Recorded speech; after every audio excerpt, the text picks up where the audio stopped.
But there was a period of time where some of the music I was like, this is not for me. Same not with that it's Skep. not good. Same with Skep. Don't do this. When?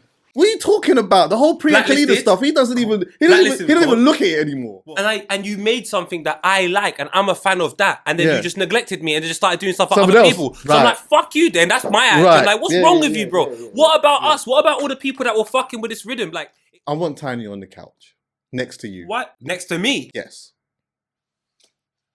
How would how would you feel about that? See, men are trash. Men are trash.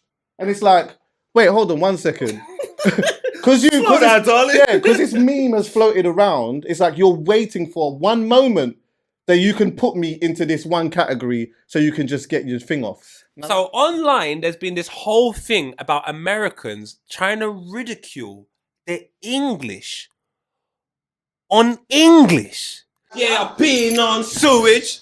Come on. Hey, he's Dubs. fucking hard. I miss you, man. Wait, why is he not like? Why is he not outside? Because he's inside.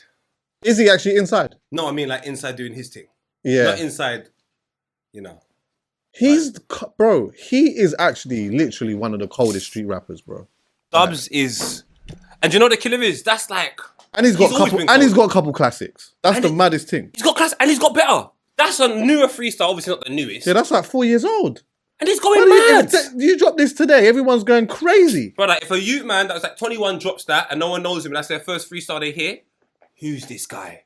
But Dubs has no consistency. I love it. He's not on it. He's not on it. Just like J Styles. My favourites are not on it. Okay. Everyone has their... Dubs. You know what, Dubs? If you come and sit on the couch. Please. Sit on the couch, please. And he's like one of the most blessed guys, bro. Blessed guy, bro. Because I need to get my head around this. Because you know what? I hear it, like, you know what, other things going on, life circumstances, whatever, and whatnot, and boom, and boom, and bing, bing, bing, and all these type of things, yeah? But... when man's barring like that. When man's barring like that, and you're looking at the climate of, like, rap music right now, it's like, bro, there's a big in. It's not even like how it was back in the day where man's doing street rap and whatever, and you're just doing it just because fucking you're just gifted and it's just, like, part of you. Man are making... like serious money, and they're half as good as him.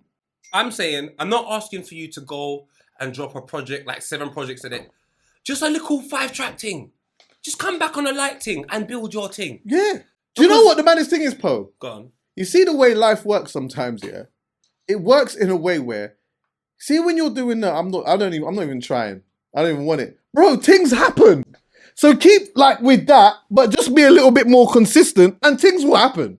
If he turned around one day and said, you know what, I'm going to go super hard on this thing and I'm going to do X, Y, and Z or whatever. Sometimes life just doesn't give you it like that. Yeah, if you're right. Sometimes it don't. I mean, sometimes it does, but sometimes it don't. Sometimes, look, like, let's say Nines, for example. Nines rapped and he has been rapping. Yeah. But like, for so many years, all up till recently, he's not been taking it that seriously. Do you know what I mean? Yeah, for real. Bro, he told me. I watched it. When the first Crop Circle came out, he went straight back to Scotland. But you know what the thing is? Obviously, he's gifted. There was still an element of consistency there that was feeding fans, and it was able to, like, you know, build upon something. So now, when he's got to a point where the pennies really dropped, it's like, there's actually an engaging fan base that are dying to just see you. Do you know what I mean? Do you know with Dubs, it's like, we see you and then you've gone for time. It's way too long.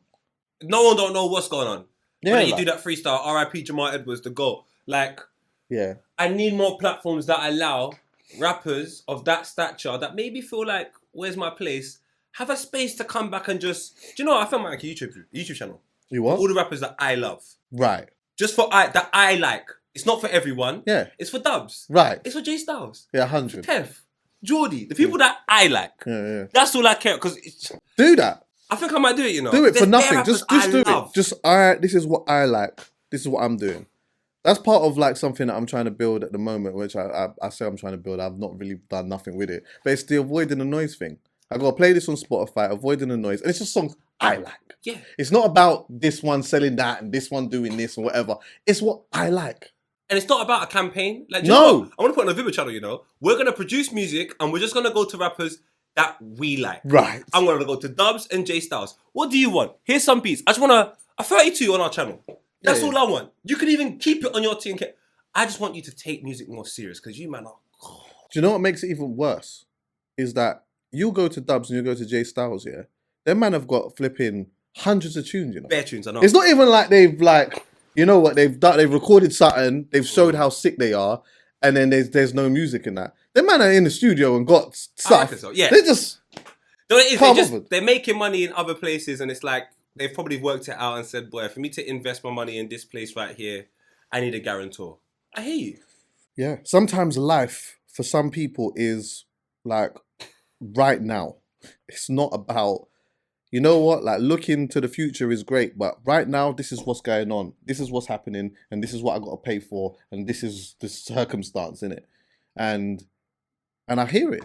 I don't know if that is their circumstance, but I get it though. Yeah, you know what I mean? I get it. It's like, you know, not everyone is able to take that mindset of, okay, let me just do this for the long run, and I'm going to stick it out for a bit and whatever, and fling all my money in this and hope that I get it back like in 5, 6, 7 years time or whatever. Not everyone is able to do that. Not everyone has the person next to them that is able to invest a little money and say, you know, I'll go halves with you. I'll put up, you know what I mean? I'll give a little young 15%. Not everyone has that. You know what I mean? So, but Chucks, they shouldn't. Dubs, I want him on the couch though. Same, 100%. Don't you think? And not, they might have done this as well. I don't know. But I look at it like if you're a rapper and there's not as much advice I could give you in that area. I don't live that life. But there must be people that are in that area who I feel are finding the correct balance. You mentioned Nines. I imagine Gigs. These are street rappers. Young Tef most recently. Yeah. Boost. These are guys that have a lifestyle away from music but are still able to, you know, accommodate music within the conversation. A-Star, shout out Liverpool. Like, I just think there's loads of people that, despite the fact, like we said, you have distractions, surely balance is the key that could potentially allow you to eventually, that becomes a distraction. And this is the priority. But you got to put the early work in. 100. Just from now. I wonder also if it's a part of like seeing the light and believing the light. Ooh. And what I mean by that is that like, let's say, for example, Young's Tef or even Boost, yeah? It's like Boost come out of jail now. He's come out of jail at a time where Giggs his guy is doing a madness or whatnot. And also you're looking at other street rappers that are like, they're doing shows. They're doing tours. Brother. You know what I mean? And it's like, I'm good enough. I'm cold enough. I'm authentic more than anything. And I can see that there is actually light at the end of this rap tunnel. And I believe in it. So I'm going for it. Sometimes some people might see the light at the end of the tunnel, but they don't necessarily believe the light though. But sometimes you got to walk in. It's like the reasons why I get on footballers. In your profession, there's a man making $1 million a month. That's what exists within your profession. We need about 26 grand a year just to live comfortably. But in your profession, there's a man making $1 million a month. So the upgrades you can get of making money are endless. Now, musicians, Heady One has got 1 billion streams. He got set something by the Brits the other day. Honourable shout out to Heady. So in street rap, maybe not directly your field in street rap, but street rap alone, there's a man getting 1 billion streams. So why wouldn't you go, wait a minute, you mean I can just invest maybe a project every 6 months, 2 projects a year, do 3, 4 videos? It don't have to be the intensity of Heady One. But there's still opportunities for you to make finance there, clearly. Yeah, there's a man that's got it's not like the scene back in the day with Black Twang, shout out Black Twang, and it's just him. Yeah. The ceiling's higher now. Yeah, exactly. I can get why you probably didn't want to do it because of Black Twang, but if that's the biggest version of rap in your street rap, that might not be your thing. You might go 100%. But street rap is here now. Yeah, man are making bread. Dubs, this is a call out. By the way, let's not even gloss over that. Heady One got 1 billion streams. That is insane. What? That is insane. Honourable shout out to Heady. But yeah, that is part of the light. That shows you how far some of the man them have like really come and the scene has come and all of these type of things. Because yeah, like that's nuts to me. When I look at like, yeah, do you know what? I like it. Sometimes I sound like an old head, but I embrace it because I was there. And it's like, ooh. I remember a time where you would never see someone like Rimsey doing a countrywide tour. You There just we weren't go. seeing it. You weren't seeing it. Now he's doing it. Because the ceiling's higher. Right. When the ceiling's He's lower, doing Birmingham. He's doing Manchester. He's doing London. He's doing this place. He's doing that place. Like, that is fucking... Oh, my God, bruv. And it's like, the police can't really stop a lot of this now. Remember before, when man were trying to do it? I remember actually as well, yeah? Let's go to Giggs, actually. Giggs at one point had to pretend he was doing a show somewhere. Get a coach. Get them to go there. Mad. Then they had to jump on a coach, and the coach then had to drive them to a secret venue so he could perform. Man did all of that, and then some years later, Hammersmith Apollo. And then some years later, Diddy's party. Yeah, all of that. And then I take my mind back to that song, shout out Smiley King's my house played the other day, where he just cussing the BBC. Yeah. Remember that Jamaican 2006? I can't remember what it's called. It's still on YouTube now. Yeah. Is it? Yeah, it's still on YouTube now. So that journey, I can't remember what it's called though. For the life of me, I can't remember what it's called. But yeah, brother, I'm just saying, like, there was loads of moments of adversity. Just try it and see. For street rap, innit? Huh? Smiler BBC, just put that. No, not Smiler. It wouldn't have been so. It's Giggs. Oh, Giggs. Giggs was cussing the BBC. I'm saying to you that my mind goes back. Smiler came to my house the other day and showed me, but Giggs was cussing the BBC, and I'm just taking a look. There it is. The last straw is man crazy. Oh, I didn't see this. You don't remember the last straw? We used to have this. Yo. Why am I only remembering now who shot it? Who shot it? That was Risky Roads. Oh, Risky Roads shot it.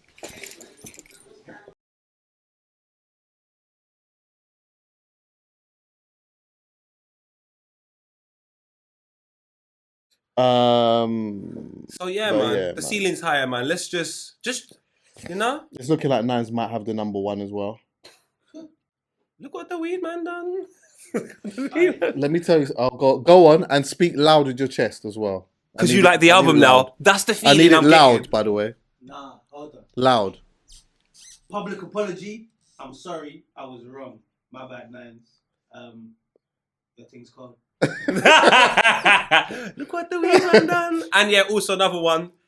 The person we were speaking about, I saw in the house, was Lila Gold. Shout her out. Yeah, she's there. My G, come on, fam. Yeah, cool. It would have been awkward if it wasn't her, but it was her.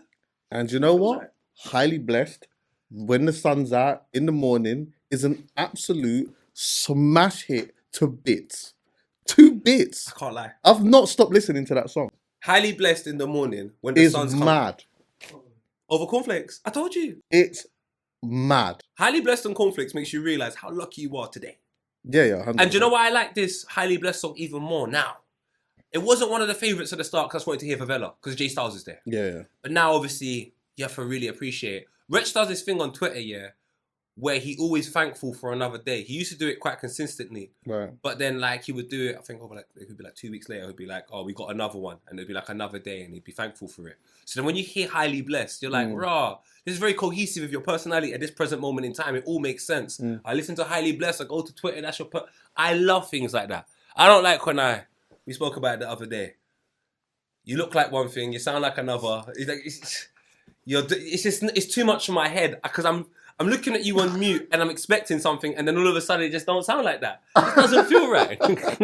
Call me wrong. It just doesn't feel right. I hear it. Come on, no names, man. Look at you. Chuckie.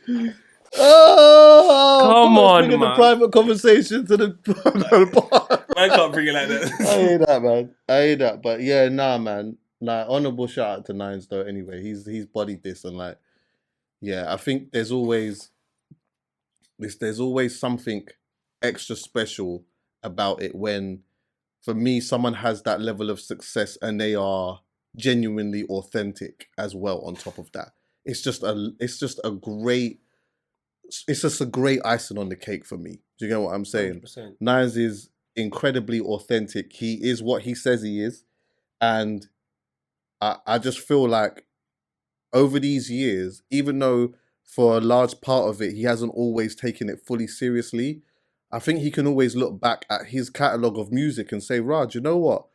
For where I was at and all of the things that I was going through and the things that was happening at the time, I've got some cold bodies of work there. Not everyone can say that. Do you get what I'm saying? He's got some real good, like, cult classics as well. You know what I mean? And now I think that he's actually in a space where this is him now. Do you know what I mean? He's not going Scotland now. He's not going Spain. Unless he's not doing a show. Unless he's doing a show. Or watching Arsenal versus Celtic in the Champions League. Yeah, the possibilities now. Yeah, exactly. Shout out, man. Yeah, you know what man. that's nice to see as well? Because you know his affiliation with the States. Like, he proper loves American music when you hear some of the sample choices and so on and so forth. And it is a right touch to see him. Shout out David Ali. It is a right touch to see him with Larry June and Alchemist in the picture. Yeah. It is a right touch when I have conversations with Ali and that one, what was it, the other day at White City House, we were speaking, and Ali said to me, "Bro, like, the way he rates Nines, he was telling me proper rates him." And he's obviously Kalani's manager, Larry June's manager, has influence in the States. It just makes me go, what does Crop Circle look like in the States now? Do you know where I'm coming from? How big can this thing potentially be? And you're right. You don't have no reason to go back to Scotland, because what you've made your talent become is something that will make you so much more money, and you can pay the tax, man. And no one can't tell you shit. Do you know where I'm coming from, man? Yeah. Well, the thing is with Nines, though, and obviously all of that is his story to tell, and the only reason why I mention the elements of this is because he's talked to me about it when we filmed a conversation. But it's like, the money was never really so much of a problem for him, because there was money there. It was just being institutionalized to the block. Do you get what I'm saying? And feeling like he has to be there all of the time. And I think he's probably got to a space now where it's like, I don't need to be there now like that. Do you get what I'm saying? Especially when you take a look at the energy, because I think whatever you represent, like, your energy exceeds that, right? So people begin to look at it and go, they label you as whatever you're giving your energy to be. So if you're just on the block, you look like a block boy. To a certain extent, the way people view you, not that it doesn't matter to an extent, but I still feel representation is important, because it means that when you walk into a room, there's a particular energy that you give off without even saying a word. And you have the ability to do that because you're a rapper. So when you're such a highly skilled rapper and people love you for the rap music you make, it just means when you walk into some rooms and people are ignorant, the energy they're going to give you is so much of, we love your talent. And I'm like, we should all strive to do that more, because we are sometimes victims of the people we were in the past. But we've been given a gift and we know how to use it today. And if we're using it, we utilize it right, then the stories of the past are just the stories of the past. You know where I'm coming from? Take a look at someone like Troy Deeney, completely different field. He's gone to prison, all of that type of situation. He's used football. The football's my thing. And now the only way I look at Troy Deeney is a very, very important person amongst the black community, as a dope footballer who's given me some fantastic memories within football, saying Arsenal ain't got no cojones. Like, that's what we have the ability to do. So it's nice to see that Nines is doing it. And hopefully it inspires the likes of Dubs and the likes of Jay Styles to go, do you know what? 100%. We can do a bit more as well. That's what I hope, anyway. 100%. There's a lane. And the lane has a nice financial rewarding to it. And I know as well that it isn't always about the money. I think sometimes it's about freeing yourself from the environment that you're in. Sometimes it's that, and that is difficult. I know it's difficult. There's an element that I never lived any of that these lot did, so I'm never even going to try to push that out there. But there's one element of it that I fully understand about the disconnect and like trying to disconnect from it, and it's so difficult. It's so difficult. But once you do it and you take that leap of faith, and believe and fully believe in the talent that you've got, it's mad. It's mad. We all lose ourselves in certain situations, man. If as a former roadman myself. Imagine me there, cause I would do 1 hour and go, you know what, lads? This life, it look lit, but big man, I can't sleep. I'm out. I can't sleep. One thing I wanted, just before we move off the music thing quickly as well, I do want to say this. I believe, for me personally, Look at the smirk. Wretch is the number one. Like, he's aging the best musically for me. Okay. For me, he's number one. Obviously. Who's yours? We know where we're going to go. It can't be Skep. What? Why can't it be Skep? He's DJing. But you've just seen the new song that he's released, and he just released a snippet of it the other day. Did he? Okay. Play it. Let me see it. He dropped the song the same day as Nines. He did. Did he? Yeah. Okay, I didn't. Do you know what I heard on the same day as Nines? I heard the Chip, Crept, K-Trap, And Frisco tune. And Frisco. What's that called? You hear excuses as well. No, but it is. But the thing is, That was hard though. No, yeah, it was hard. I know what you're saying about Skeppy, but because I understand what you're saying about Skeppy as well, because he didn't really focus on it. He's been more with the. Yeah, he's not really. He's just like Skep is like. But he's aging gracefully. He's dropping a new project. I think Skep has aged like really good as a man. But have you ever been a Skepta fan? Of course I have. Okay, so when you're hearing all of the music he's done, and because I feel like I love Wretch now, but there was a period of time where some of the music I was like, this is not for me. Same not with that Skep. it's not good. Same with Skep. Don't do this. When? What are you talking about? The whole Priya Kalina Blacklisted? stuff. He doesn't even look at it anymore. What? He doesn't even look at it anymore. What stuff? The Priya Kalina stuff. When it was on the track. I promise you. Cross my heart today. Hey, listen. But she was in EastEnders. Hey, she's cool, by the way. She's cool. Is it? Shout out Priya, man. Yeah, but like, Blacklisted was 2012. So I'm saying to you from 2012. Yeah, but we can't cherry pick. We're not allowed to do that, bro. Yeah, they did it. A lot of them did it. Huh? A lot of them was doing a full compromising thing. And the thing is, I'm not even mad at it. But is it compromising or experimenting? No, it wasn't experimenting. It was, the scene was different then. It was like, you know what? I like you. I'm going to stick with experiment. You found it in. You know what it was? The scene was just completely different. Like, it was super underground at a point, and then one man got through making a certain sound and started to get some type of accolades, and it opened up the door for others to do more. It was like, okay, what if we just change a little bit of this? You hear Chip, he was like, Chip was obviously doing the grime thing and that, but he was spending a lot of time at One Extra. He talks about this. He's like, right, when I've gone in there and I've gone into the BBC and I'm hearing, okay, boom, like, this is the sound and this is what's happening or whatever. Boom, Oopsie Daisy came, and it's like, yeah, we can laugh and joke about Oopsie Daisy now, but when you think about the fact that he was able to go in and say, wait, is this what's happening and what? Having success from that. I can do that. He went in and did a good attempt at it and he got a number one. Went number one. And that song is on the album with Young Spray. So think about those things. Yeah, that's true. Exactly. That's true. Even Crepta Conan did it. They will never admit it. Which one did they do? Oh, which one was I remember. They're my brothers. I love them. And they've made so much great examples. Be careful what you're about to say, because you know Conan is about to come out and start. I'll jump. He's still walking back. Don't do that. I'm just being serious, Conan. No, but you and Conan are the same height. No, he's taller than you still. Is he? Yeah, he's taller. Shout out my brother Conan. I just remember that they're a house song. And I said to Conan, and why did you do that? And they're like, Paul, I can't lie. When we were going to festivals and we were doing our songs, and then we'll see the response someone like Tinie would get from doing his songs, we just wanted a bit of that. Yeah. It was a black man from a certain ends that was like, right, hold on, wait 1 second. I hear it, because when I was going to these festivals, yeah, when you're seeing everyone jumping, it felt like a vibes. Yeah. It felt like a vibes. Anyway, look, I'm not saying that everyone was happy doing it, but people did do it, and he did it your guy did it as well. So, but we've gone off that, and man have grown past that in the scene, and you know what? I believe that had to happen for us to get here anyway. We needed to have an element of that, and then things have started to change. Tracksuit Mafia and all that. Is there an equivalent today? Sorry. Sorry. Is there an equivalent today for the younger generation of musicians? Drill. When it gets too popified. So when it got really popified, yeah, exactly. And then they started doing all the sampling stuff. Now you're starting to hear a lot of that. It's quite divided.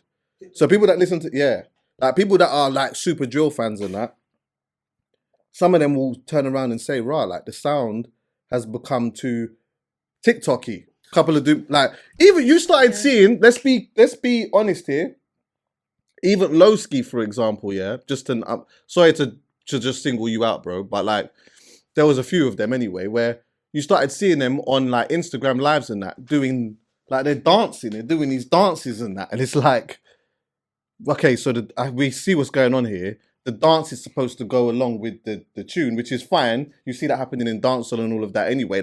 And in drill in New York, they love that. Yeah, then there you go. But it was like the sound as well, like the samples that they were using and whatnot. It was almost like you're actually trying to make something for TikTok now. You know what I mean? So then you see that feature that Ardy had on that song with Tion Wayne and Russ. Is that a song 10 years from now we go, what's it called again? I can't remember. Because I like Tion's new tune. That's what's getting pumped by me. I like that. That sounds alright.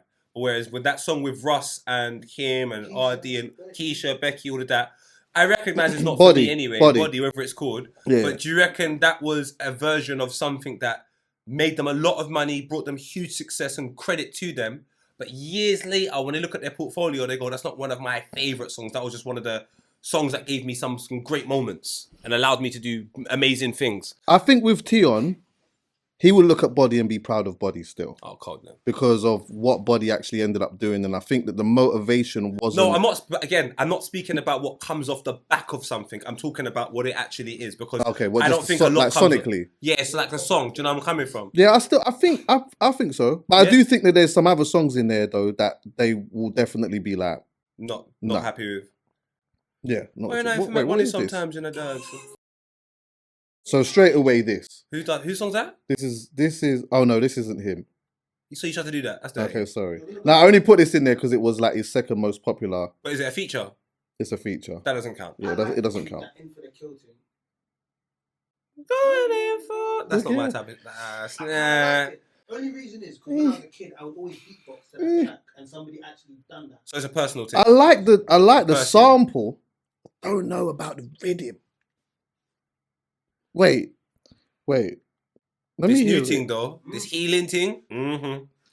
Credit where credit's due, man. Come on, fam. Wait, hold on. Wait, are you not talking about? Ain't that AJ Tracy with him? I don't know what. Yeah. Don't say you lot. Going into That's LaRue. No, I'm talking about. No, the sample. The sample. No, I'm talking about. Didn't AJ Tracy? Ain't it different?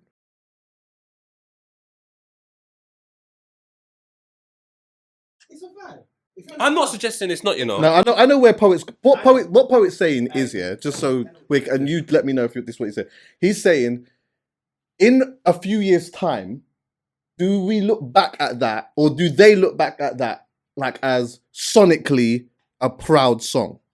Not of how much money they made off it, or what it did for them, or whatever. Like, do they in the studio or in their yard say, you know what, like in 5 years, 6 years' time, yeah, Like when Tiny Tempah made Pass Out, I went absolutely ballistic. I played it every day. I was like, oh my God, this is sick. When he done released his second album, I even questioned, wait, did I like Pass Out? I was like, no, I did like Pass Out. Then when he done Shake, I said, what the hell is this? I'm not going to lie, that used to go off. It really didn't, because I'm saying to you now... No, but I'm taking away from your point. It didn't go off, and that's why he got upset. Festivals, man. Yeah, but if he does something now, I don't think he's doing that song. I can't lie to you, like, later on, no one was fucking with the song. Wiley came and cussed it, and I'm like, years later, irrespective of what the song may have done at that moment, I don't think you're happy with that song. But I know Lauryn Hill's happy with Nothing Even Matters at all. With D'Angelo. No, you can't do that. I'm just saying. And it's years later with now, and I'm like, come on, lads, like... But Tiny should be proud of Pass Out still, though. Pass Out's cold. I said to you, I thought...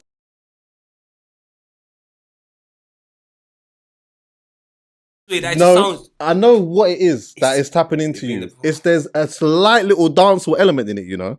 Watch, I'm going to point out. Yeah, that's the part, and it proper resonates with me. Like, even the lyrics, I can't lie. Tiny was... Hey. Tiny's got some ones, yeah. But you know what I know he's proud of? But it didn't do as much as Success. My beef was slap. It was a banger. She said she liked my... Are you not, brother? But you see Tiny's project... That was Swedish House Mafia and him. So. You see... Yeah, for real, it was. You know there's a Tiny project, he done, where he's just rapping. He's rapping, bro. I think it was his birthday project. Oh my God. You see that project there, bro? I wish it was an album. There's songs on there. That's when Krept and Conan just started getting big and they done 100k. Even Tinchy Strider's verse on 100k is stupid.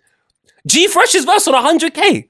It's not. Are you mad? Spotify, you know? Of course it's not on Spotify. He had a tune with him, Like It or Love It. Him, J. Cole and Wretch. That tune's crazy. He had a tune with Big Sean.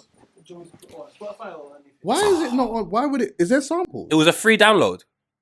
It was a free download. I got it on a free download. Or I might have got it on my laptop. Yeah, same here. Got it at home. Just go on YouTube. It's called the birthday 100% EP get the birthday. Go on YouTube, you get the birthday EP. There's people like me that I loved that EP. Oh my God. There's one tune he's got on there. Life is just a blur, just like I prefer. She be on her knees, but she ain't in church. England's favorite rapper. Ask how much I'm worth. People ask me if I'm rich though. Duh. Oh my fucking... Man, this project is cold. Go to... This is cold, bro. Like it or love it. Go to Like It or Love It. Wretch absolutely goes ballistic.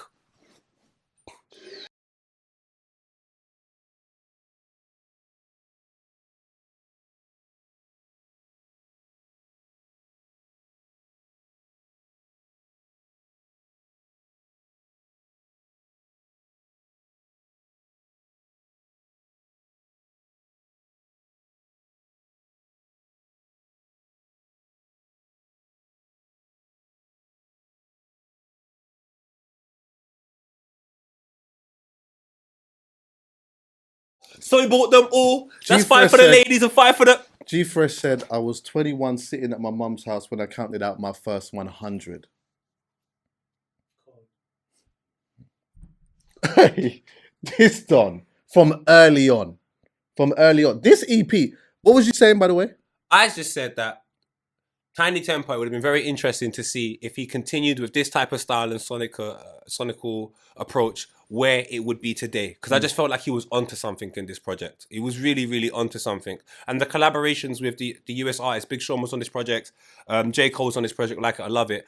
I just felt like they stepped into our world. And it was, I don't know, I really, really liked the project. It just felt very, very English, very British. And when I heard, like I said, the American collaborators, we weren't over there. They were over here. And that was my problem when I heard that shake, shake, shake. I'm like, what you doing over there, bro? Like, let's stay here. And that's what I felt like this project was. It even got like crept and Conan last minute because they started picking up. They done that rhythm, what's it called again? The rhythm that Kanye West, Jay-Z done, Otis. They done their Otis rhythm. It popped off, so then he threw them on the project as well. So it was like, and they weren't even rich like that. You hear them speaking about the potential of having 100K. Yeah, yeah. And then you see what they are 100K today. them times there was big. I mean, Big Tinie bread. probably reached 100K then.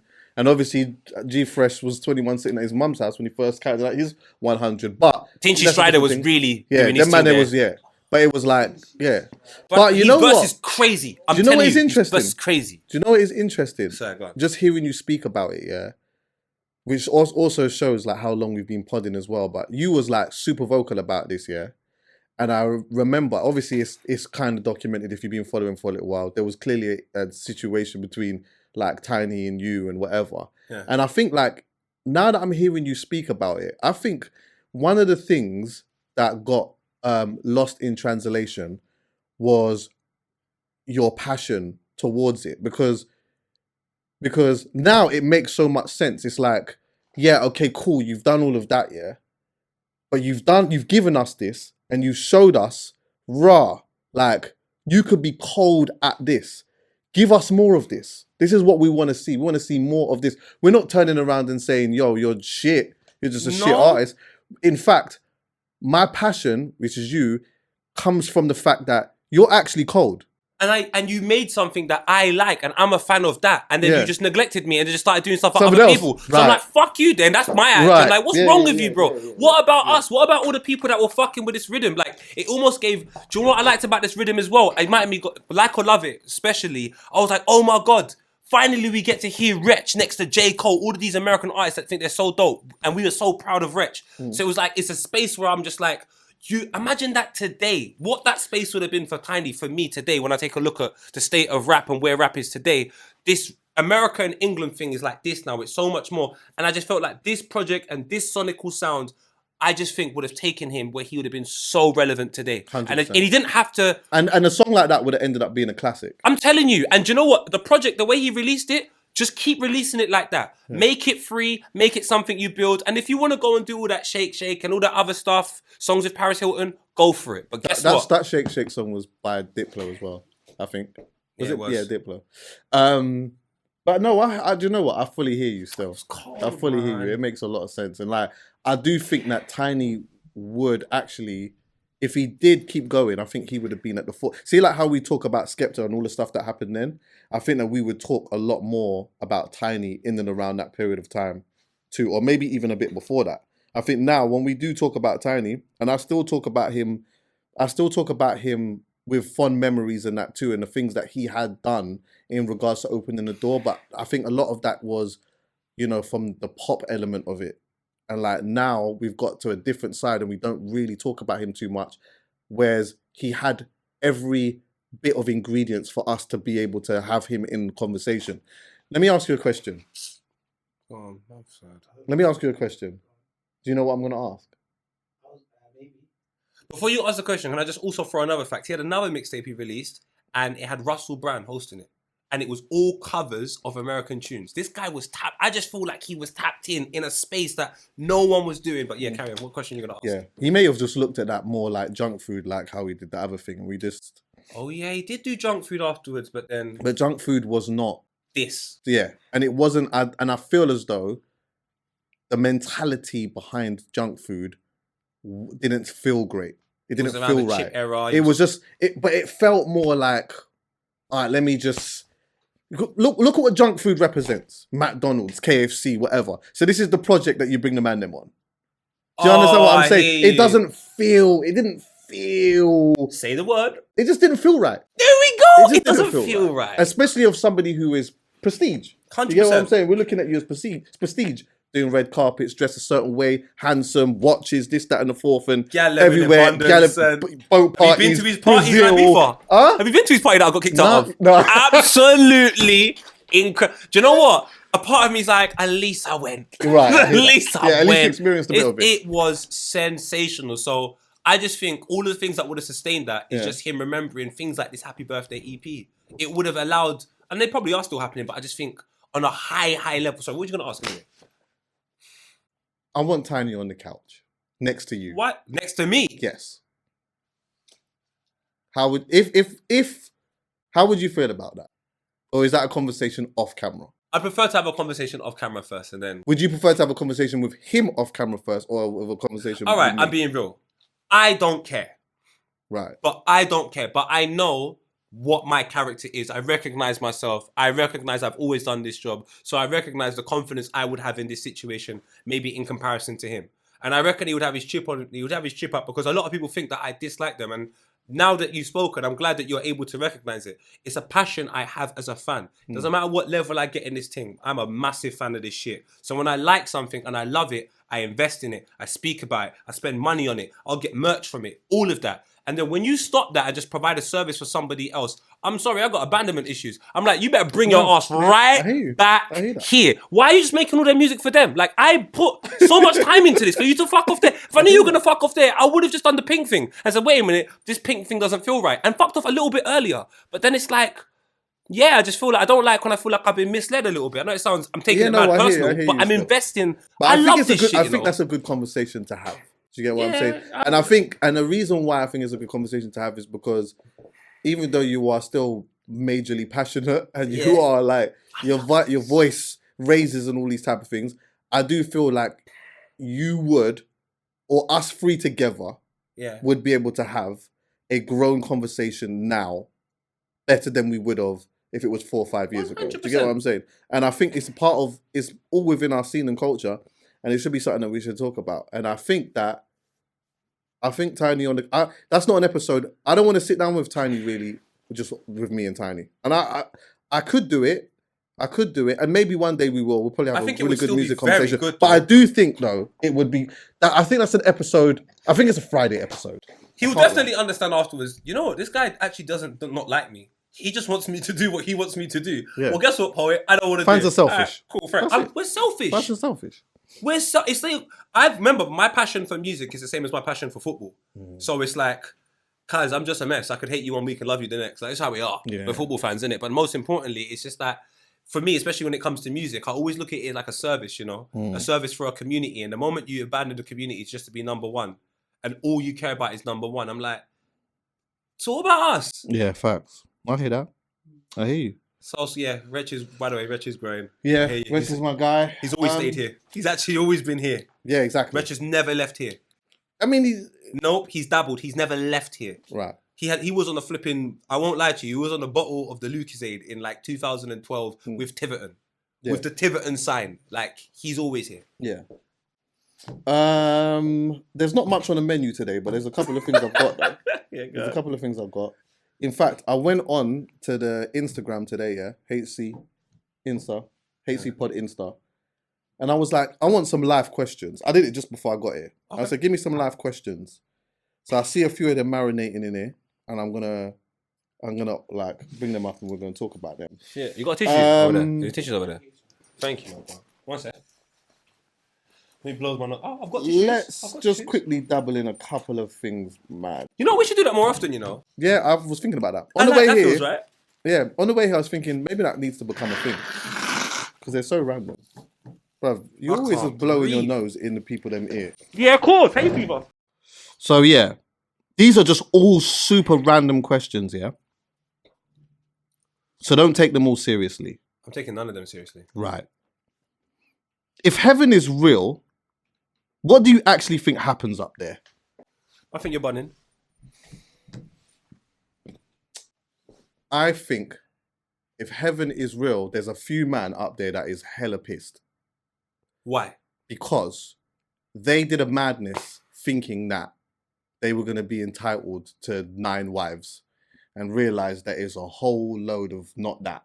How do you know? You ain't heaven. That's what I think. How do you know that? How do you know that's not cool happening in heaven? Huh? How do you know you ain't got 9 wives? You're just asking me what I think. If there's a heaven up there, that's what I think. Serious? There's man up there pissed.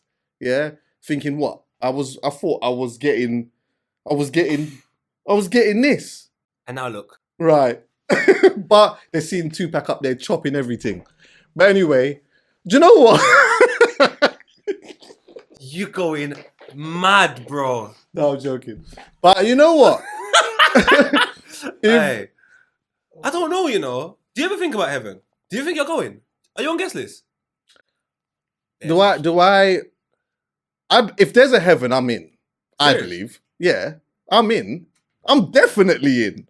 Yeah. Yeah, like there's a couple of discrepancies that God's got for me. Oh, yeah. God's going to have some harsh words with me. Yeah. Like it's a stern young talking to. Do you get what I'm saying? Like, come on, Paul. You know better. You know what it was? It's like, it's a thing of God's on a vibe of, I hear that you had questions and all of that, but see, within your own moral compass and within your soul, there was certain things you definitely could have done better, and you know you could have done that. All right, watch the flip. Rasta man believe this anyway. The moment you start faith and you become a Rasta, it's a journey. So if I'm saying to you, you got half an hour to get to the studio and 15 minutes in, I'm saying, where are you? And I'm killing you for being... That doesn't make sense. So if we appreciate life's a journey, shouldn't you judge me at the end of it and see what I've come at the end of the journey rather than saying to me, well, 15 years ago... Big man, you go and argue the 15-year-old version of me, God, because today, in this journey, I've had to go through many discrepancies to be this person. Here I am, God. What are you saying? You go and argue with God, go back. Them. And then we do Hcpod podcast in heaven and we've got God on it. But you know, I hear that, but also it's dependent on the time that you get to talking to God. Because if you get there when you're, I don't know, 65, 15 years ago, you was 50, big man. Yeah, so that's a good point now. So yeah, like being 50, you knew better. But at certain points. But if God knows I know better, but then because God knows all, so if God sees that I've learned, why are you bringing it up for? I've learned. Morality's not enough. Anyway, so you're telling me heaven's happening, right? And God's just outside, just on judgment all day, every day. Please, they say only God can judge me. Yeah, but that got to be at some point. That's got to be a bit tedious, isn't it? Not for him. Do you know how much people die? You got to be there, standing outside, judging. It's not him. It's Peter, isn't it? It's Peter. According to Christianity, you're saying Peter's at the gates. Oh, Peter's at the gates. So Peter's got guest list. Peter's at the gates with guest list like that, saying you're not there. That's peak. And imagine I get there. Imagine like everyone goes to heaven, but not everyone gets in. Yeah. Oh, imagine you see like the elevator or the escalator and then like... a couple of the man-nims there. Your grannies. Imagine you got there. Oh my God. Imagine you got there, yeah? Yeah. And like your granny didn't get in. And you're thinking to yourself, you'd be thinking to yourself, wait, what did you do? No. If it's my granny, I understand. Oh, really? Yes. Oh, what granny, you going down there? Yeah. I did tell you. Remember that Christmas I did tell you about? You're going down there. Do you know what? Because I've been saying this as well. Some of you lot's granddads are going hell. Let me tell you this now. every day that door knocks, that doorbell goes off, your granddad is shitting his absolute pants because he knows what he did when he was 20. Ooh. Yeah? At one point, he was younger than you and he was carrying on with some fuckery. Yeah? So I'm telling you, you're going to get to heaven one day and you're going to see your granddad outside. Oh, no, it's not even that you're going to see him outside. You're going to get to the gate and you're going to be walking through like, oh yeah, I'm looking for my granddad. Oh. He didn't make it. You got to go for a little prison visit. Now you're doing prison visits in heaven to see, man. It stinks. All I'm hoping is Tupac's there. I've never had a chance. We got to do the podcast if we get to heaven with Tupac. 100%. Also, just very quickly on the heaven thing and that as well, yeah? I don't know if I've ever said this here, but ain't it like mad when you think that if I get to heaven now, at what stage am I seeing the people at? Because okay, my great grandmother, she died at 104. So what? When I get to heaven, do I see my great grandmother as a 104-year-old, or do I see her as a 20-year-old? God, she's the best version of. Maybe you have an option. Maybe you get there and they just give you a little flyer. Here's some of the best versions of yourself. You're slicking through. I like that one. Right, I like that. Yeah. Oh, this one's all right though. Yeah. I'm gonna choose this version of myself. Was 27? Oh, I was looking like that. 27. Yeah, let's go for that.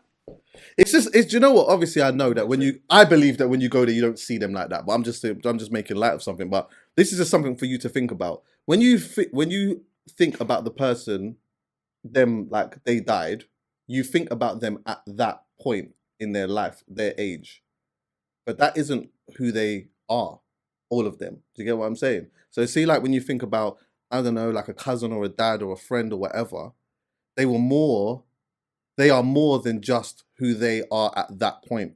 Do you get what I'm saying? 100%. So that at that point when they get there or wherever it is that they get to, that's not what you're seeing. Like you're not seeing the 25-year-old person or the 104-year-old person or whatever. It's just the whole next thing. But anyway. Maybe it's just consciousness on consciousness. Maybe it is. You just know when you read that consciousness. Someone did a whole load of writing, but let me just see if I can get it. Is it forever? How do you? I don't want to think, man. Would you raise your kids? Me and my child's father agreed on all aspects before we had children. Now that we have them, I don't agree now. He wants to raise them. It's a serious and big thing to consider. Oh no, so I don't know. It's just gone all mad. So I think basically, maybe the question is, I don't have kids. So this is very difficult for me to answer. Yeah. But if you're with someone and that person becomes pregnant and both of you have these fundamental things that you believe is best to raise the children, and then you have the children and then you disagree, how do you maneuver around it? I think you start again from square one, and you just got to be honest with yourself and say, all right, cool. The first problem is I shouldn't have had children with you. Okay, we're here. We'll just be honest because it's not working out well, is it? So like, by you being honest about that, that means that all the things you want, you're not going to achieve. You have to understand where you are. Like I am a prime example of someone that says, I have to humble myself to the things that I would like to do with my children just because I'm in a situation where that can't happen. So I can keep arguing of what I want, or I can take a look at what I have and say, with that, I'm going to focus, build, and then later on down the line, I can implement other things and so on and so forth. But the way I would want to raise my children in its entirety, that decision and that opportunity comes with thinking way before the willy goes in the vagina. Once it goes inside the vagina with no condom on and you set inside there, my brother, sometimes you just got to fall victim to what's happening and stand up where you can. You can't be fighting certain situations because the more you fight for what you want, the more you neglect the victims. The victims in the situation is not you. The victim in the situation is not you, young lady. It is that child. So forget all about what you want. The child might not even want it. Oh, I hear that. Do you know where I'm coming from? Maybe the child might require it when they're 6, 7 years old, but right now, you know what your child need? Attention. Attention, yeah. Feed your child and attention. Some guidance. I think most parents, and I'm guilty of it as well, most parents are too busy arguing about all the things they want to do for their picnic. Guess what? Them here now. Yeah. Focus on the reality. And also sometimes people like, maybe, would you say that sometimes too much emotion gets involved and not a lot of logic? There is no logic more time. So then it's like, This is just the way I feel. I feel this. I feel that this is the thing that has made me feel a certain way. But there's no logic in regards to like, okay, yeah, even though you might feel that, which is fine, your feelings are valid or whatnot, but what is the right solution for the children though? And I think it's like... someone has to say it, and someone has to... And it's hard. Don't get it twisted, it's hard, because when you start thinking about the time that you invested in the person as well, sometimes we're just humans, isn't it? You get swayed into saying, yeah, but I done this. Don't fall into any traps. The only victim in the situation is the most vulnerable person. That's the child. So whatever you did, whatever you went through, fantastic. All I would advise is that you ask that person, you see what you're fighting for? Right now, does that help my picnic? Oh no. So why don't you stop fighting for that and start fighting for something that can benefit the child right now? Obviously, what I'm proposing in every situation will not be right. But in some situations, you just got to just say, and I'm not saying you can't revisit the fight later on. But like I said, confrontation, all of that neglects the child. All that child needs is love, you know. Little walk in the park, little juice, little food. Very simple. What you're arguing about is far too complicated. The child don't even care. Sometimes as well, like just to like maybe pull it in a dynamic where it's not about arguing, because I'm sure that there's probably parents out there that like they don't argue, they're just disagreeing on a couple of things. They might get on very well within their relationship. Everything's okay at home. This is a first child for them. This is new to them. And you know what? This is something I would like my child to do. And we agreed upon that. And then one person now was saying, yeah, I hear you, but I just feel differently now. And that's what I'm trying to say to you. Like, do you know, it all, obviously right there, you're in the thick of it. It's even kind of difficult to even suggest any advice. I just say, do you know what? It's all about... It's about context, isn't it? Like so many different... Of course. Yeah. I just think, do you know what? Most things are down to like what you do at the start, Chucks, man. Like, I hate talking about stage 7. I fucking can't stand it. Yeah. There's 6 stages beforehand that we've messed up. So let's go back to stage 1 and work our way to stage 7. And then we can go, all right, that's why you want that today. Or this is, guess what? Within that process, I learned this at stage 3. So that's why when it comes to stage 7, I don't want that no more. I thought I wanted it at stage 1, but by noticing the differences that started implementing in stage 2 and stage 3, and by stage 4, I don't want that no more. It was like, I wanted Zion and Khalifa to kick football. I wanted it. Every minute, Khalifa and Zion are bringing to me their iPads, or they're bringing to me some of their small little laptops, and they're saying, Papa, I'm like, Wagwan, learn. And they'll just type in a word. And they'll be like, Apple, APPLE. I've got tons of videos. So now, I'm like, oh, we're at stage 3 now. And guess what? I don't want them to learn football no more. They're happily doing this. Hey, Mum, the football thing might be out the window, you know? Yeah, whatever they want to do is cool. All right, baby girl, let's do this then. And I think that's the type of, obviously...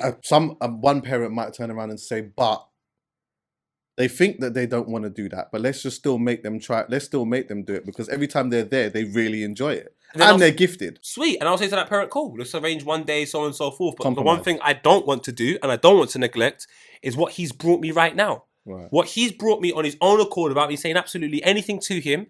It's not detrimental to him in any play. It will uplift him and it will help him. So I want to focus on that. And then I want to ask, what other things you want to do, boy? Because when children are... It's not even children. When anybody's in a great state of mind, they can make better decisions. Right. So put your children in great states of mind, and they can consistently tell you things that they want to do, even if it's for a week. And then they change their mind next week. At least they're giving you information consistently, because you're consistently putting them in great places for them to make decisions. By that time, that child is like, luckily for me, my dad put me in everything. Football, drama, you name it, I did it. By the time I was 14, 15, I knew exactly, out of all of those things, what was for me. I'm doing football and I'm doing drama. Yeah. I don't want to do the music classes no more, because we're not doing my type of music. We're doing classical. So I'm just going to go and do this and this. I don't want to do basketball no more. I keep bending my finger backwards. It's hurting. Like, there's loads of things that I sacrificed, and I just stuck with what I wanted to do. I don't want to do bike riding no more. I broke my nose. Yeah. Do you know where I'm coming from? Yeah. So I'm like, give them the options. Drip feed. Don't be too intense. But most importantly, look at what they tell you. Yeah. Look at what they tell you. Even things like church, which is quite an interesting one. Because I remember I used to have to go to church. And then at one point... But to be fair, maybe this is out of context, because my mum never made me go to church. My grandmother wanted me to go to church. And I was with my grandparents a lot. So the default thing was to go to church, and I felt like I had to go to church until one day I told my dad, I don't want to go to church. And he said, I'll go to church then. And do you know what it is? Do you know why he can say that to you? But You've done the work. You've Yeah. gone to church, and now you can articulate to me why you don't want to go. yeah. And my mum never made me go to church. And them times there, my parents wasn't even really together anyway. So, It's trial and error. I'm do telling you, you man. stand and wipe or sit? Depends. Wait, what do I do? What are you talking about? Like extended leg? I don't extended leg and wipe. That's mad. What do you mean stand up? I'm sorry. Can you explain? Stand up and wipe your ass, or sit down and wipe your How do you ass. stand up and wipe your ass if your cheeks are clenched together? That's what I'm saying. I'm not. You I would stand never. up, you By the spread way, your people can't cheeks, hear you, and you bro. wipe your ass. Yes, See? It's very simple. Watch this. but I'm not, bro. This Standing is up, sitting down, wiping your ass. This is standing up. That and is wiping your that's ass. crazy. Standing up is what? Nearly extended leg. That's mental. I do that sometimes. Extended leg But let and me tell you wipe. why. It's because some people have different experiences. So if I'm shitting in my house, of course, my cheeks are firm and I'm doing my thing. But when you're driving in Texas for 10 hours, Oh, God. and 10 hours later, guess where you are? Texas, and you have to go toilet. Oh, don't And you the do toilet that you're going to is in some, you haven't seen anything for an hour. And outside of this toilet, there's going to be cactuses, rattlesnakes, and all sorts. And there's a small little petrol station. And you walk in, you say to the guy, oh, this chocolate's old. Put it back there. You're like, all right, fair enough. Where's the toilet? Round the back. And you go to the toilet. There's more flies in this toilet than anything you've ever seen in your whole entire life. You think you want keep your cheeks close to that toilet? Big man, first of all, you're shitting from here. I've never done that. Oh, I'm telling you. I've never stood up in I'm shitting. shitting from here because it's just disgusting, and then I'm going over here because boy, and I think we can capture all type of thing next to this toilet. Do you know so... it's nuts? Yeah. So this is what my mind works in a weird way, yeah, because like it feels so uncomfortable for my arse cheeks to not be next to the toilet when I'm taking. If I have to move from there, it feels unnatural, which is weird. But I have to see. I put the I do the toilet paper thing. So boom, bang, bing, so I can sit on it. Yeah, you don't do that Where? on the toilet on the seat. No, in America they give you this thing, seat things. I hear all of that, but when I go to it, if I'm not in my house, my cheeks don't need to touch this thing with toilet paper protecting it. I don't think that thin little piece of toilet paper is really protecting me personally. I know, I hear you. So I'm It's just just gonna, this is just a mind thing. exactly. So I just want to. Let me tell you this. I am not extended legging. That's all I'm saying. But I tell you one thing. I need a leg outside of the jean. I need a leg outside of the jean. I need a spreaders. I need a clean plop. I'm not having my cheeks anywhere. I don't want them anywhere near each other. Jeans off. Huh? Yes, even in public. What's that? Jeans and chucks, they're off. You take them all? You take the whole Off. thing off? Let's be free. No, I just take one leg out. I just wash my ass anyway, so I'm cool. No, but forget. I just need a clean spreaders. I need a clean plop. But meat on rim. What do you mean? If you're sitting down and you're wiping your ass, the biggest problem is when you lean forward to wipe, Yeah. meat touches the rim. That's the most. Do you know what I have to do sometimes? What? Do you know what I have to do sometimes? Sorry, wait, which Do you know way- what- let me tell you why I'm Which a way do you sick. wipe? Let me tell you I'm a sick guy. And do you know what? As we go in there, wait. As we go in there, let me tell you why I'm a sick guy. Yeah, as we're doing the oversharing thing. Do you know what I have to do? I need to sometimes I take my dick out of the bowl and have it resting in front of me on a bit of tissue. Because otherwise my dick touches the thing, man, and I don't like that. This has gone too far. I don't like that. The dick's all touching the butt, like That's the most disgusting. that's disgusting. I don't want to hear Chuckie that's talk about his Right. dick. That's the 0.1% that you could catch herpes by. Is it? Yeah. Did you catch up? What did you say? You That's catch the up with what? what? So 99.9%. That's 99.9%. Is sexually transmitted. 99.9% you can catch herpes like that. No, I'm it's not. saying 99% of the time. It's you catch transmitted. herpes, It's transmitted. Oh yeah, of course it's transmitted. But Yeah. that 0.1% is from a dirty toilet. Oh, that 0.1% is Is from a it? dirty toilet. Yeah, I hear that. What, from herpes? That's mad. I'm joking. God. Does watching too much self-improvement style... I missed it. He says from herpes. Oh, okay. Oh, yeah, I like that. Come on. You're dumb. Does watching too much self-improved style content become counterproductive? Say that again. Self-improvement content. Of course. Who the fuck is this person telling you to improve? They can fuck off as well. Yes, I believe so. Brother, And sometimes I man. believe that it depends on. Sometimes I believe it depends on who you're watching it from too. Of course. If you're watching self-improvement from me, turn it off. Yeah. Don't agree. Yeah, especially if you're watching it from people who pretend like their life is pregnant, their life is perfect. Their life is pregnant, bigger than what it should be. Yeah, and when they do that whole when people do that, yeah, I'm skeptical of stuff like that. But also, do you know what? As well, I was going to bring this up a little bit before. This might be a little bit out of context, but I think sometimes people need to be aware of the content that is.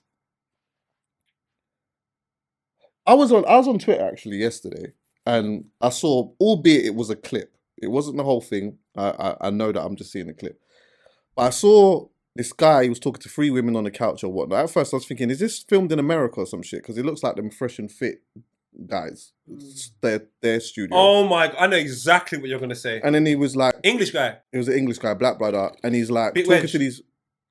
I can't remember if he said cane roll. He had cane roll. Hey, it's one of the same guy. We Yeah. are in it. And he's If telling you the draw girl the to clip. shut up. He's telling her to be quiet and that.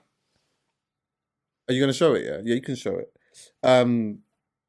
And I was watching this, yeah, and I was thinking, firstly, this absolutely stinks. And is this are these like Brits that are living in America? That was that was another thought I was thinking, like, because the way that it's filmed and whatever. I was like, is it them? Anyway, no, it's not. They're from here. But when I was looking at it, I'm like, there are some podders or people that film content and their thing is about... Okay, go on, do you want to play a little bit of it? I'm not having it, bruv. Okay. You're going to have to calm down, seriously, because this ain't your show. And we're running a professional show. So if you want to do a circus thing, I don't know, like... What's the question? Like, seriously, you need to calm down. I will ask the question. I don't need you to need to ask me calm nothing. down. Yes. Okay. Yes, seriously. What did you ask everybody else? Bruh, stop acting like you're in charge. Stop asking questions. I'll ask you a question, bruv. Pause. Simple. For 1 second. Do you know the biggest problem with this video at the start? I'm capturing one part. It could be a fucking hour-long conversation. And I could be capturing the 56th minute after him tolerating this person's shit for 50 minutes. I'm not saying that is the case. Yeah. But I'm saying it's not... Because of... I know how podcasts run. Yeah. It's difficult for me to figure out whether... It's not justified... He shouldn't talk to her like that anyway. If anything, he should find an alternative route. But not justified, but more I go, I see where you're coming from, geezer. Like, she has been annoying for 15 minutes. Like, what you said is completely like, I don't know. So I would definitely need to watch the whole thing. But I will say... That this part here wasn't even the bit that I was like...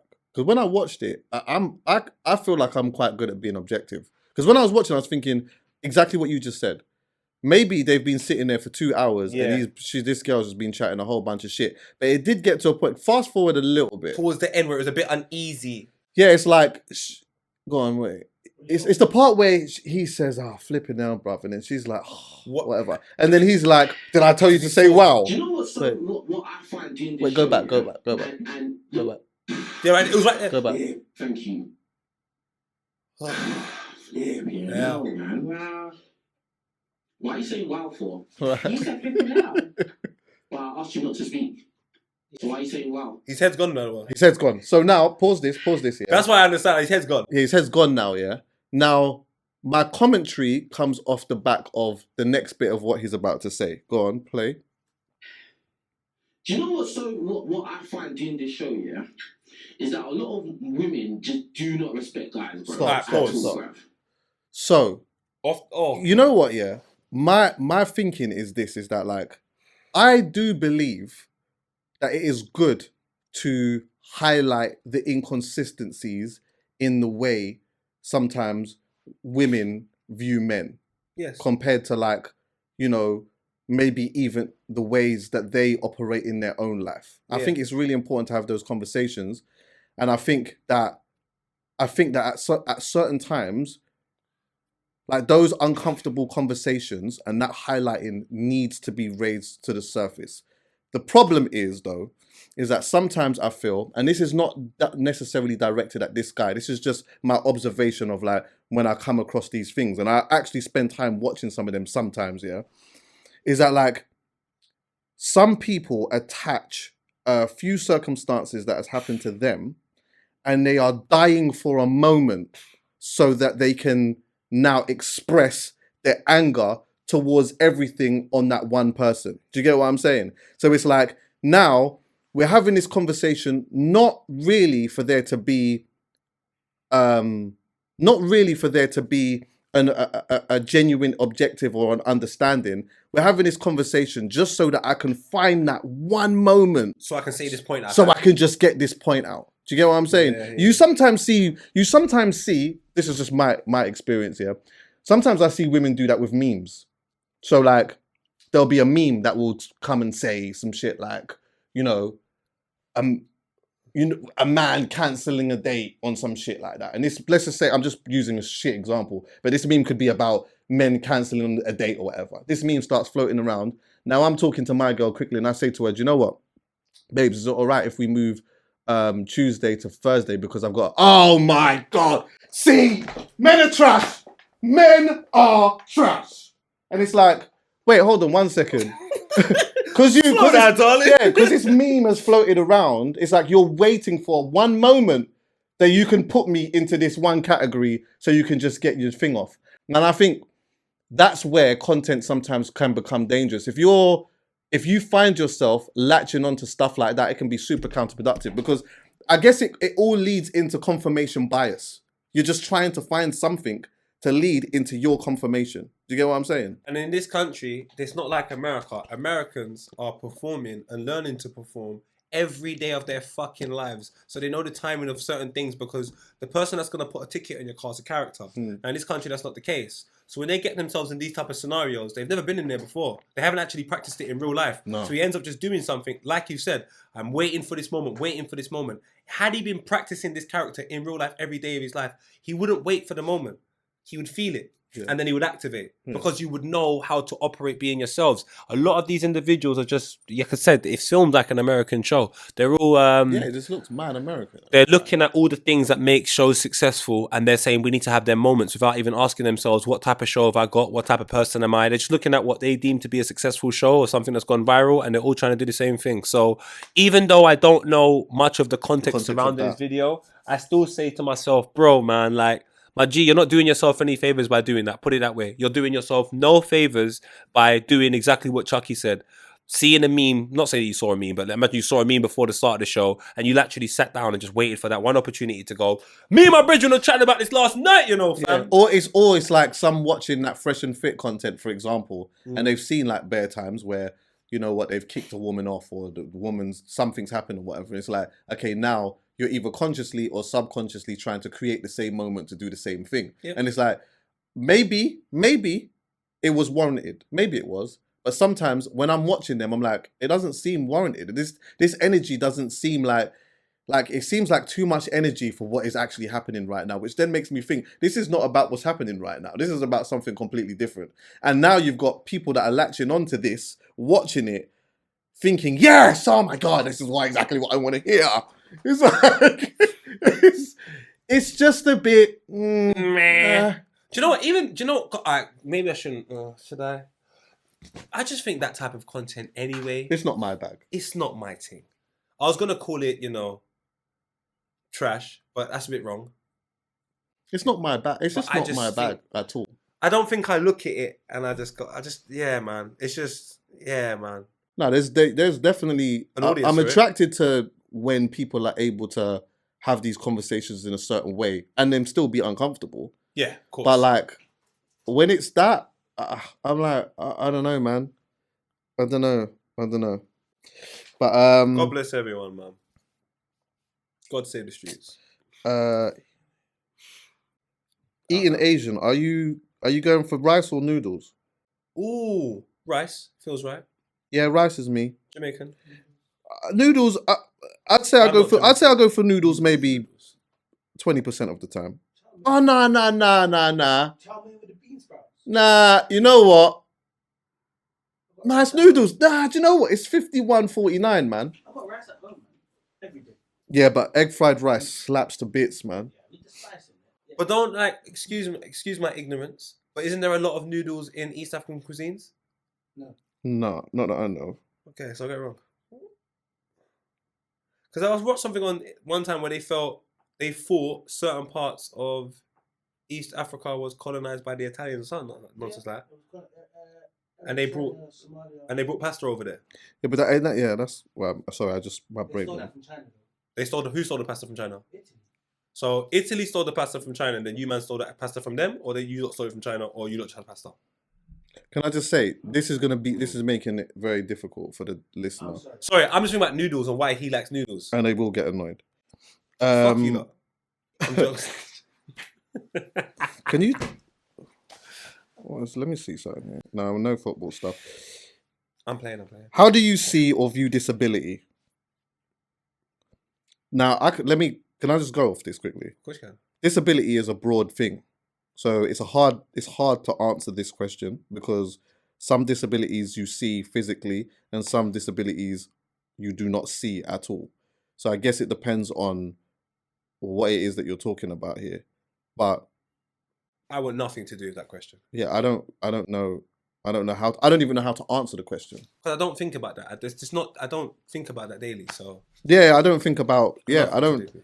You have to ask someone that does that thing. It's got nothing to do with me. God bless. Yeah, and I don't really look through disabled people either.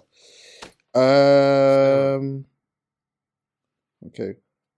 What do you do when you're in a long-term relationship? Then Neo, the one, rocks up into your life. I don't butter that side of the bread, so I can't answer that question. What? You're a self-proclaimed cheater. He said Neo rocks up into your life. The one. The one. Don't call him Neo. Why? Let's call it Nia. That feels right. Okay, for me. all right, okay. That feels right for me. For me. I hope no one's offended, but I'm talking to me. You hear it, yeah? So stupid, bro. So there's Nia. Poet is going to give some poisonous advice right now. What? Go When for you're, it. what do you mean? When? So No, wait, you're in a long-term relationship with somebody and you feel like you've met the one outside of it. Go on, go for it. If the one's me, follow your feelings. Oh, do you know what? This is another one that is a broad one because it's like sometimes you feel like somebody is the one because it seems like the grass is greener, isn't it? But the grass isn't always green. And why should I trust you? You've already made a mistake by making this person your partner anyway, because you believed that was the one, and now another one's come, and now that's the one. How do I feel like the next person that comes in is not going to be the one to you as well? You're an unreliable source. But then you know what? It's different if this has never ever happened to you before. Well, that's what we need to find out. If this has never ever happened to you, if it's never happened to you, you've been in a long-term relationship, you've been in relationships before, but you're in a long-term relationship and you actually come across somebody where it's like, hold on, wait a minute, no. It could be kinda Swiss Beats Alicia Keys thing, because wasn't he with, what's her name? What's that woman's name Mashonda. again? Yeah, she was an artist, right? They got Yeah. kids together. And then Mashonda, and then he cheated on Mashonda with Alicia Keys. And then, yeah. And apparently she didn't know her name. But we all love Alicia Keys today. But she was a side piece. She was, but she's definitely 100% the main now. Trust me, you've seen The Yard. Huh? Tony Stark thing. Anyway. What is this you're showing me? 80-20 Which is?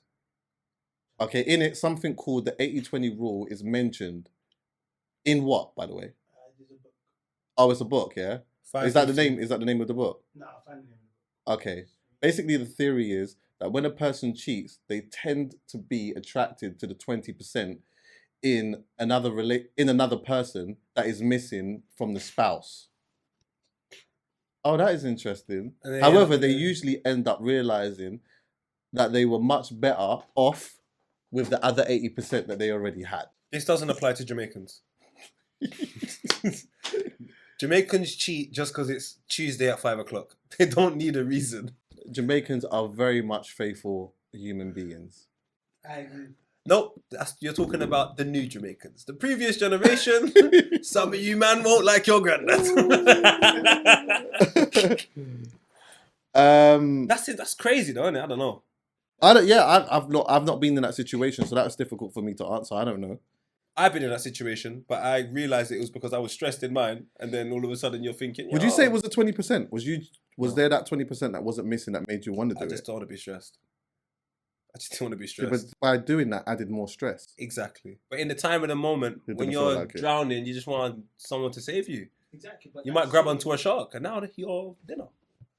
But that looked like a good thing to do at the start. Although I saw a video today, apparently if a shark is swimming towards you, it's because they believe you're injured or you're vulnerable. So if you spin round and look at the shark and press his nose down, which I saw, the shark swims away. Yeah, try that one. Do you know what I said? Yeah, go and try it. Just don't go to his house. Stay out of his yard. Stay out of his yard. Stay out of his yard. I don't know what this means. When was the last time you got a PR?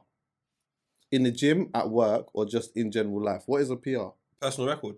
Personal record. No, is that I thought that, but it No. can't be that. previous record? PR or PE? PR. Maybe she took Public relations. Public erection. Bro. There's an E. You got to take your mind out of the gutter, man. You're in a certified relationship and better things. What are you both trying to I know. achieve in life? What are you trying to achieve, Sharks? What am I trying to achieve? One of the things that I'm trying to achieve is to continue creating stability in my life through doing the things that I enjoy doing. And like that, I think as you start to get older, it becomes even more of a bigger thing, because when you get older, responsibilities sometimes become larger. And sometimes in that, life can be unforgiving, which means that sometimes, you know what, some people are having to step outside of what they enjoy doing to be able to make ends meet. And I want to be able to create stability for me and whoever I have next to me while doing what I enjoy doing That is fucking beautiful. for the foreseeable. Did you prepare that? Nah. So that's genuinely from Yeah, man, shout out to me. Come on, my brother. Yeah. That was almost like an acceptance speech. Yeah, that's the truth though. It's true still. That's Right, one. yeah. That's one of the things. What else is what's another one of the things then? You seem to have plans. No, you go. Oh shit. The only thing I've ever wanted to achieve in life was to make a place for people who are like-minded like myself, mostly from the hood. An option that I felt was more of a viable get out rather than university, 9 to 5. I wanted people to get paid to be themselves. That was my biggest dream. How do I make my friends get paid to be themselves? Yeah. So that was my only thing I ever felt about when I was younger. Yeah. At this present moment in my life, I have no fucking clue. We're I hear just that. coasting right now and I just hear that. building the brands that we have. I don't know. Once this is sorted out, I just want to be a dad. Yeah, I hear Just you. No, get I hear Zaina that. Khalifa and just say, "You lot can have this." Fantastic. Zaina Khalifa, let's roll. That's all I really want to do. Does your experience put you off having kids? Would you have kids again? No, can't wait to have more kids. Yeah. I had done it. I'm bad. I know what went wrong. I chose the wrong person. I was, and I'm not saying she's a bad person. I'm saying it's not right for me. And off the back of that, like I said, that's stage 1. So I want to get stage 1 correct, and that's the reasons why I listen to so much Future. Yeah, that's gonna help. Yeah. Have you got Howlers? Oh come on! You saw? Yeah, I sent them to you. Yeah, Make sure we load them up. I've got page. I didn't do that.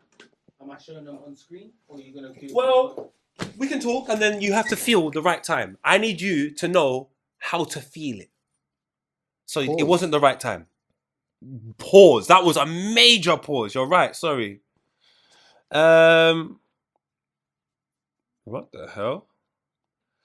Let's go with the first one, Chucks. So online, there's been this whole thing about Americans trying to ridicule the English on English.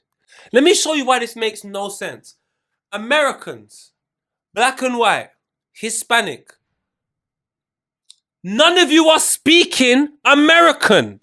You're all speaking Spanish and English. So to correct the English or the Spanish on what we're saying, doesn't feel right. You're not even speaking your language, you mugs. That stinks. But you know what? Since you were getting at us about what we call certain Chinese food, I'm not going to play the full clip. But there's this young lady called... What, are we getting us out of what? It's all right, because Zion Davidson has sorted it out. Please play on screen.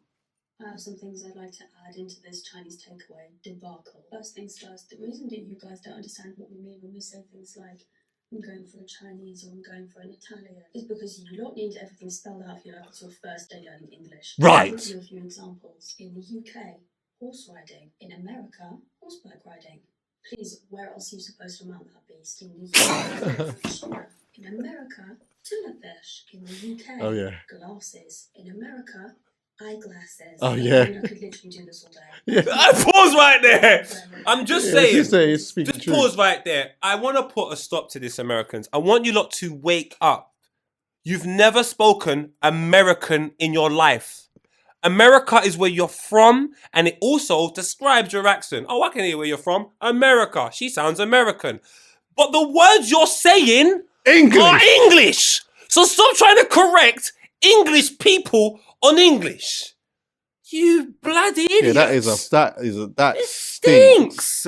That stinks. Oh, what y'all saying? Y'all is not even a word. What are you, all of you saying? That's the way we say it. You bloody melons. What am to you? You think we want to speak this language anyway? If it was up to me, I'd be speaking my native tongue. I'm actually from Ghana. Americans, anyway, a lot of them have that. They have that like, it's just them. You're talking to a bag It's of... just them. They eat cheese out of a fucking tube. Who gives a damn what they think? Their food is so bad for you that you can't even sell it in this country. Guess know. where you can still buy Sunny Delight? I know. Not down the road. Yeah. You lot. Do you know what the best way I can say? Oh my God. And this is the best time I've ever said it in my life. Americans, put your shoes on, go to the club, and dance a yard. Right Don't then. worry about over here. Right then. Before you go abroad. You're backside like 21 Savage ain't from England. Thank us. Exactly. Can you do something for me? All right. Now, also, there are people in England that I don't feel want me here. Okay. What do you mean by that, Paul? Well, I'm racist, remember? I've realized I'm actually not racist. Every single time I attack the antagonist, I'm actually defending myself. I'm born into a world of oppression. Oppression means I was attacked from day one. So if I'm just defending myself my whole life, how can I be the oppressor? The oppressor is people that say things like, black sprinters better because they escape burglaries. Now, guess what? I've never burgled anything in my life. So if I run past you in the streets because I'm faster than you, genetically. It has nothing to do with the fact that apparently we burgle more. Julian Starkey has been banned from governing bodies boards for 3 years after making the comment at an event in November last year. So last year, this was his beliefs. And guess what? 3 years from now, it will still be his beliefs. This stinks. This absolutely stinks. We can go on to see, according to the report of UK Athletics Disciplinary Panel, it was alleged that he said the following or similar words in a response to a question about the participation rates drop off in ethnically diverse. These glasses are blurred out of madness. Athletes usually, when athletes start to be more specific in events, most black athletes tend to edge towards sprinting and hurdling. The blacks, Ross Clark. The blacks are all good at running because they have to get away from their burglaries. Now, that is an absolute monstrosity. Now, Julian Starkey, this is what I want you to know. Since you're talking about people robbing stuff, we are robbing your white children's interest. They all listen to Heady One, Skepta, and more other black people. Then what's going to happen to your daughter? Her heart's going to get robbed by a brother. And you're going to have interracial children called Desmond.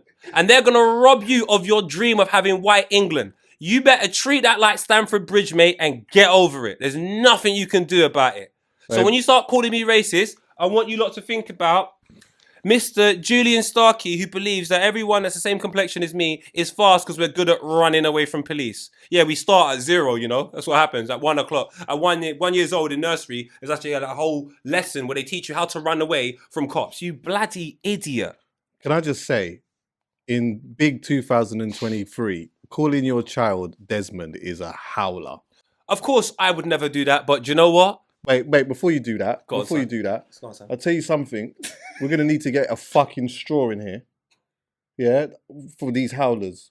Because some of them, you know what? Next time, let's get a straw.